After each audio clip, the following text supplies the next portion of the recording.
today I'm here to talk about confluence and identity, who you are today and what tomorrow may hold.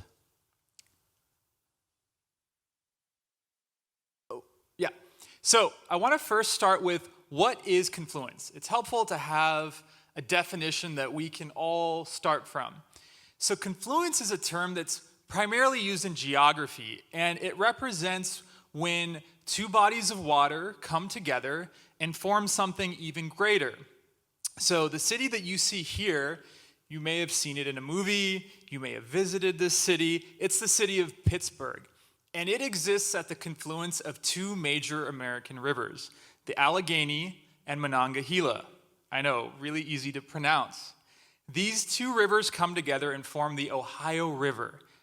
So at this confluence, through much of the 19th and 20th centuries, you saw humanity at its greatest. Rise of major universities, the rise of industry. Lots of people have come to this city and achieved great things at this confluence of two bodies of water. So why does confluence matter to you individually, or why could it matter to you? So confluence is a useful way of looking at who you are as a person. And for many of us, we identify various factors that have come to shape who we are today as people. And so the confluence of countless factors shape who you are to a large extent. And here you see a wide range of factors.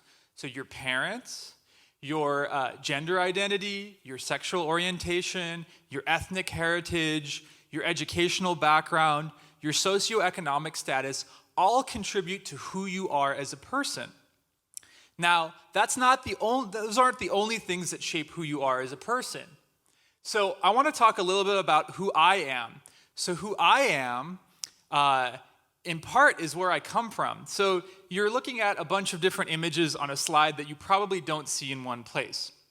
So in the top left corner, you may see some people who look like refugees. So my parents were refugees. For those of you that are familiar with the Cold War and a lot of the craziness that was associated with that time in history, in 1979, the Soviet Union invaded Afghanistan. My mother, father, and 3 siblings were living there. They were citizens of the country, and they had to flee. And so they became refugees. They spent 18 months in Pakistan, and then they came to the US. And that experience of displacement shaped not only their lives, but it also shaped my life. And where they landed after they left was this place. So this is a 2-bedroom townhouse in Hawthorne, California. I visited it with my mom about 7 months ago. She's actually sitting right there. Yeah, that's my mom. Thank you. Appreciate it. So we went there, and this is where my parents they started their American journey. I was born 2 years after they got here. And at one point in this 2-bedroom townhouse, there were 8 people living there. Now, thankfully, that did not last for very long. In 1988, they moved to Orange County, where I spent much of my childhood. So on the top right corner, you'll see an image of me and my dad. I think I was about 4 or 5. I was probably starting kindergarten in Garden Grove. And in many ways, my father has shaped a lot of who I am as a person today. He really inspired me to look at current events critically, to read, to study history, to study politics. And this inspired a lifelong interest in these subjects on my part. And even to this day, when we have free time after dinner or on long walks, we talk about these subjects. But those were the intellectual things that I got from my dad. He also had a big shift in his life when he came to America. So he worked in the equivalent of what would be the Department of Treasury in Afghanistan. So he had that job. And so he, like the rest of my family, became refugees, and they landed in Hawthorne, California, and he went from being a government official to working at a car wash and pumping gas at a gas station. And those were the types of jobs that my parents had for much of my childhood. Both my father and mother worked, what would be considered, blue-collar jobs. And that experience shaped my sensitivity in terms of what people who maybe don't have a lot of money have to go through, and my own outlook on social policies. So that's my dad. So that's me. My childhood progressed, and eventually I went to Troy High School. Did anybody go to Troy High School in this audience? Any local Orange County people go? Has anybody visited Troy High School? Nobody? Okay, well, it's in Fullerton, so they have a great magnet program. It's a terrific public school. All of my siblings went there, and during that time, I worked really hard academically. I pushed myself, and so, my high school career, I had this great academic experience, and I grew as a person, and I was fortunate enough to be accepted to Harvard University. So that's me graduating from Harvard in 2009, the big smile on my face. Spent 4 years there, and I really changed a lot as a person. So not only was university about studying and learning, I studied foreign languages, I really enjoyed my time there, I lived abroad, I lived in Morocco, I lived in Korea, but I started to become aware of the various factors that not only shaped me as a person, but also others. And that awareness of the world has never left me to this day. So, and then in the bottom right corner, this is me post-college, hanging out with my lovely mother who's here. And so all of these factors contributed to who I am as a person today. Now, there are other things that have come to shape me as a person. So you'll see some interesting images perhaps here. So has anybody read the Lord of the Rings series? Any Lord of the Rings fans? Okay. So in that top left corner, you will see an image of Mount Doom. I hiked Mount Doom a year and a half ago with some friends. So for me, travel is a way of exploring the world, meeting new people, and understanding different perspectives. So it's a huge part of who I am. I've been all over Europe, Asia, the US, Canada, Mexico. So for me, travel is something that will always be part of who I am, and it's what inspires me. This is also, right here, this is an image of me crawling out of an underground cave. I was doing rappelling in New Zealand, and so, yeah, I actually got to go 200 meters underground and see these amazing glowworms. So travel is one big part of who I am. I'm also really passionate about teaching. And so teaching, education, counseling have all been big parts of who I am since I was really a senior in high school. And so this image is me with a group of high school students from the Bay Area. We I was working for a company there in the Bay Area, and we did a microfinance project where we got to go to China and help farmers in rural Shanxi province gain access to microcredit. And one of the things we also got to do was teach a few English classes. So that's me and my students. And then some of the other things that I'm passionate about, I'm really into surfing. This is an image of San Onofre. Has anybody made it out to San O lately?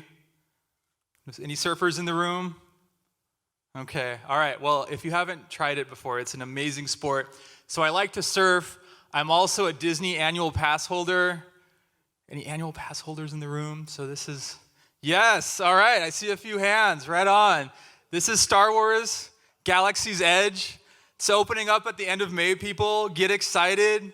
So yeah, a lot of my childhood growing up in Garden Grove and Anaheim was shaped by the experience of going to the Disney resort. And so this is a big part of who I am. And for any of the Trekkies in the room, in the bottom right corner, this is me on a recreation of the engineering department of the Starship Enterprise. So these are a lot of the things that inspire me today. And there are other things that aren't on this slide, but I bring these up because where you come from and who you want to be in the future and who you are today, frankly, can be completely different. And these are all of the factors that form who you are as a person. So why does this matter? There are a confluence of factors out there. They shape who you are as a person. And so why it matters for you, particularly as a middle school or a high school student, is you may have a lot of questions in your head about what you should do with your life. You may be going through middle school or high school, and you're wondering, what class should I take? What activity should I join? Should I stick with violin? Should I continue playing football? Should I do this internship? These are questions that I receive all the time from students and from parents who are curious. And while I can honestly say I don't have all of the answers, what I do know in my heart is that your why matters, okay?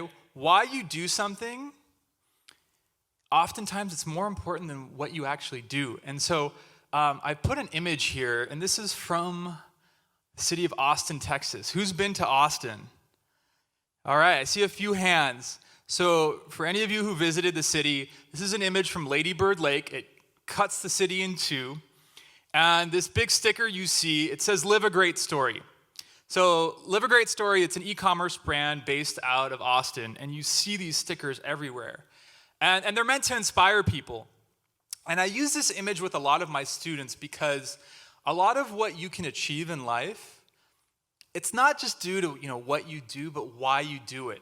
And so as you think about your choices, think about why you do what you do. And that when you find that why, and when you find that story, you can really achieve some incredible things in life. And so I want to get just a little more tactical now. So your why, you've probably understand at this point that it can empower you, it gives you a sense of purpose. But what does that look like? So about 7 years ago, I had a student I worked with in the Bay Area. She applied to a bunch of different Ivy League schools. She got in, and she's now a Stanford student. And so she sort of rode this curve of what I call good, better, even better, best. So let's take the example of the violin, which was an instrument that she played. Raise your hand if you play a musical instrument.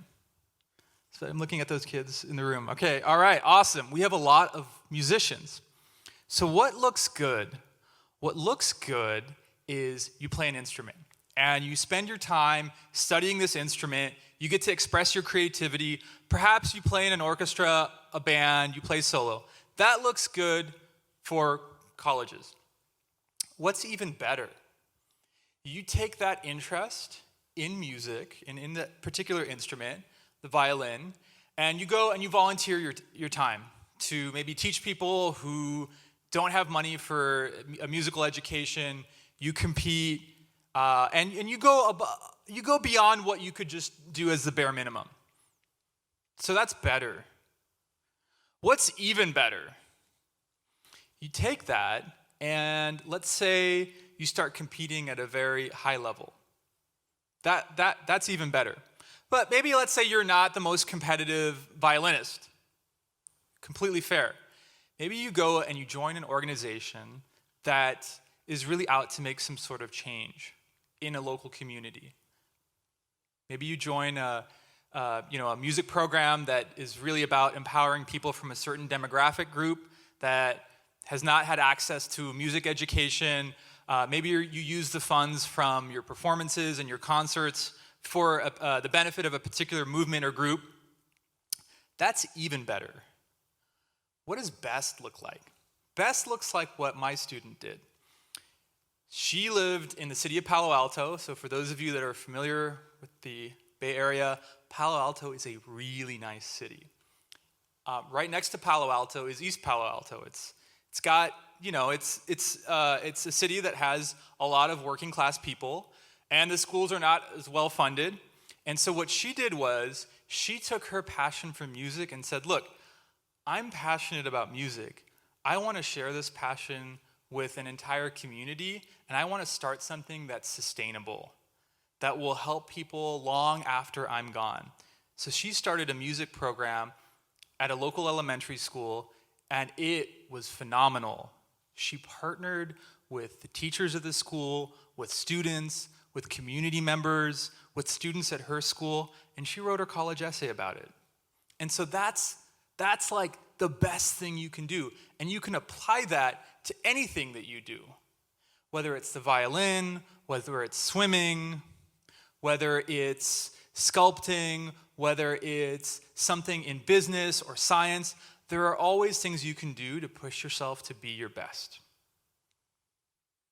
So before I leave you today, I want to give you just maybe a few nuggets, a few pieces of advice as you're going through your educational journey. So the first thing is embrace the confluence of factors that shape who you are. This includes where you come from and all of the factors we've talked about, as well as the things that really give you passion and give you enjoyment in life. And as part of that, I also encourage you to find your why. My student who rode the curve all the way up to the best thing that you could possibly do found her why. It was her passion for music. For me, my why is empowering students to achieve their dreams. And that's why I do what I do. The next thing is surround yourself with people that support your goals. This includes your friends, family members, close and far, teachers, counselors, acquaintances, mentors, you name it. It's very rare that people achieve any great success on their own. Oftentimes, it's the fact that they have a drive, and they have a passion, they have a why, and they got a lot of help along the way.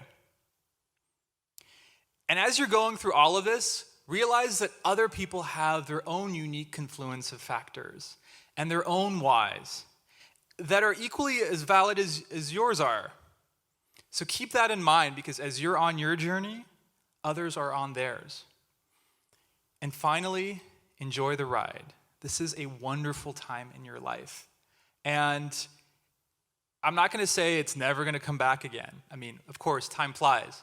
But this is a great time to discover who you are and what you want to do.